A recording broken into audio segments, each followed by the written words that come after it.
Sketches of Life. Gay Insurance, aka Gayhem. Dave, a regular-looking guy, is walking down the street in a big city. He appears like a pleasant man. He's by himself, not in a hurry. At a traffic light, Rick, another guy, approaches him. Rick comes across very clearly as a gay man. He is thin, well-dressed, and has very obvious, though not flaming, body language. Rick says, My, look at you. You must work out all the time. What's your name? Hello, I'm Dave. Well, thank you. I wished I worked out all the time. If you don't, I can only imagine how buff you'd get if you did. Rick winks at him. Dave is actually not buff at all. He looks average in every sense of the word. But he smiles and awkwardly stands there. So, what's your name? Dave asks. Rick says, Hey, if you're not doing anything later, you can join us at the Cocoa Club for $3 martinis. My name is Rick. Toodles. Rick then walks off, glancing over his shoulder a couple of times. Dave waves at him and smiles as he leaves, then continues crossing the street. Scene 2. Television commercial parody. An aggressively gay man wearing a revealing leather outfit is staring straight at the camera. He's Gayhem, a parody of the Allstate pitchman Mayhem. Gayhem says, I'm your neighbor. Me and my two lovers have had too much to drink. We tried to make it home in one piece before the fun began, but for some reason we ended up in your unit instead. You fell asleep on the sofa with the TV on. We tried not to bother you, but I'm a tornado. A big gay tornado of fluids, flesh, and terror. If you have some cut-rate gay insurance, you'll be bleeding from the ass in more ways than one. So get ass date and get protected from Gayhem, like me.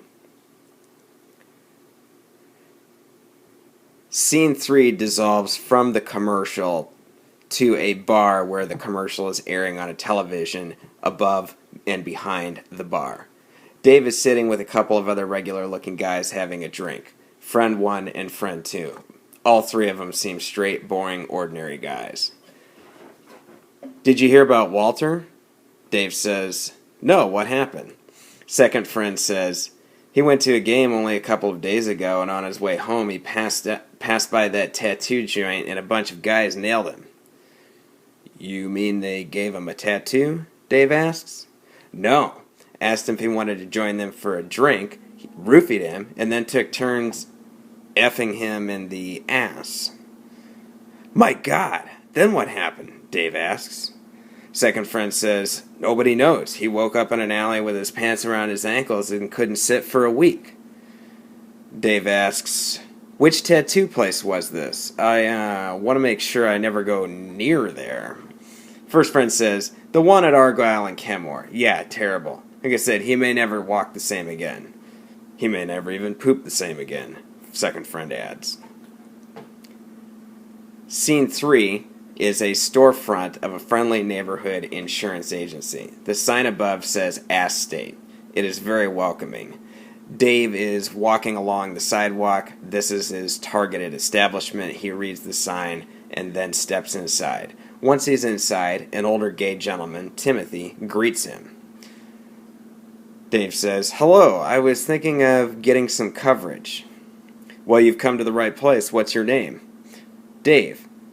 Dave, it's nice to meet you. I'm Timothy. He hands him a business card, shakes his hand, and then says, Are you worried about being harmed? Dave says, Sorta. A buddy of mine got jumped by some guys, and they really took it to him. I don't want that to happen to me. Well, Ass-Date's policy is that we can never show up before any gay assault, but we're the best in the world at cleaning up the mess. So what kind of coverage do you have then? Timothy asks him, What is your biggest concern? Dave says, I'm worried about big hairy guys. Yeah, big hairy guys with bulging biceps and squat builds and really thick chests. Really big thighs, too. Timothy says, I know what you mean. Are you worried about getting cornered by a Latin drag queen who forces you to jerk off his pit bull, too? Dave says, Whoa, really? Yeah, that sounds kind of scary. How tall would the drag queen be? I think it'd be really scary if she were tall and wiry. What if I get roofied by a pair of Italian dwarfs? Timothy gives him a kind, warm look as if to say, I understand your concern. He says, well, Dave, I think what you need is an umbrella policy. Dave says, what kind of umbrella? I've never heard of anything involving an umbrella. Do they put it in before they open it? No. I'm sorry, my mistake. I did not mean to imply that. An umbrella policy is where Estate will insure you for up to $100,000 in damages related to any involuntary homosexual contact. Of course, voluntary contact isn't covered, but if you are forced into any situation that you did not consent to, we will cover you. 3 guys, 4 guys, 2 guys and a donkey, 1 guy and a double-ended what have you, doesn't matter. As long as there is another male present and you have not consented, we will cover you. Yes, that's exactly what I need. That's what I've been looking for. Timothy then enters some information into his computer, and before long, the transaction is complete. They shake hands again, and Timothy walks him out towards the front. He says as he's parting, so if anything happens, you just call the 800 number to file a claim, and our response team gets on it right away. You will be able to sleep more soundly tonight. I guarantee you. Dave says, thank you so much, Timothy. I am so relieved. Anytime. Timothy shakes his hand for a 3rd time and gives him a double-handed shake where he puts his other hand over it to cover it. A very reassuring, strong grip, naturally. And then as Dave's leaving, he stares at his ass while he walks away. Scene 4 is back at the bar. Dave is having a drink with his same 2 friends. First friend this time says, did you hear about Larry? No, what now? Second friend says, oh, he got dragged to that gay pride parade and a bunch of guys assaulted him. Yeah, forced him to wear a bikini, then handcuffed him to a massive dildo float.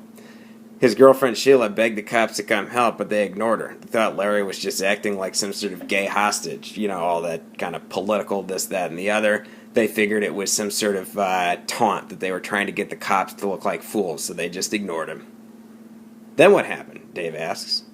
Well, he got pelted with water balloons and whipped with a big belt. He's in rough shape.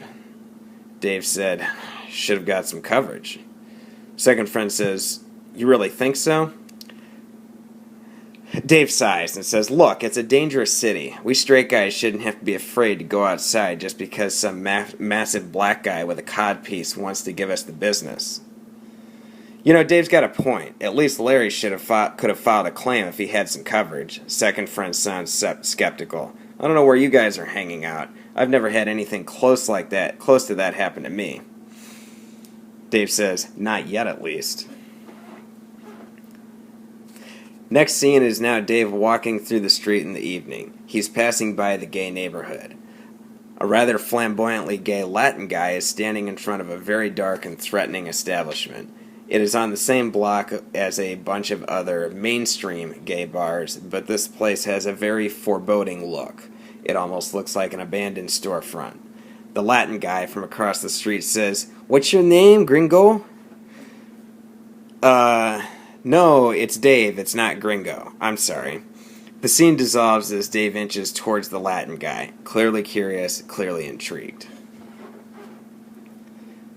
Next scene is Gayhem, now wearing a dress and a wig, in a new commercial. He's standing in a dark room that looks a little bit like a basement for terrorists to hold hostages. He stares straight at the camera and says, am I a man? Am I a woman? Am I both? What kind of a name is Gayhem? If you have cut rate insurance, you're going to find out. Get Estate and get protected from Gayhem like me. Next scene is in Dave's apartment in the morning. Dave has just woken up from a rough night. There are 6 men in his living room dressed in last night's clothing. The Latin guy, 2 leather daddy guys, a bodybuilder in tight shorts and tank top, and of course, a pair of Italian dwarfs. They're all leaving single file, thanking Dave for a wonderful time. Dave limps to the kitchen and sees the little Estate magnet on his fridge with Timothy's picture smiling at him. He shakes his head, shivers a little bit, looks ponderous, and then grabs his phone and calls. Yes, is this Timothy? Yeah, I think I may need to file a claim. Next scene takes place in an office where Dave is speaking with a claims investigator. The investigator is asking some basic questions. So let me get this straight. You bought drinks for these gentlemen all night. You danced together until 3 in the morning. You paid for a taxi back to your apartment. That's correct. You also purchased the following items at a pharmacy 3 days prior to the incident: romantic enhancement gels, condoms, and a pair of toy handcuffs.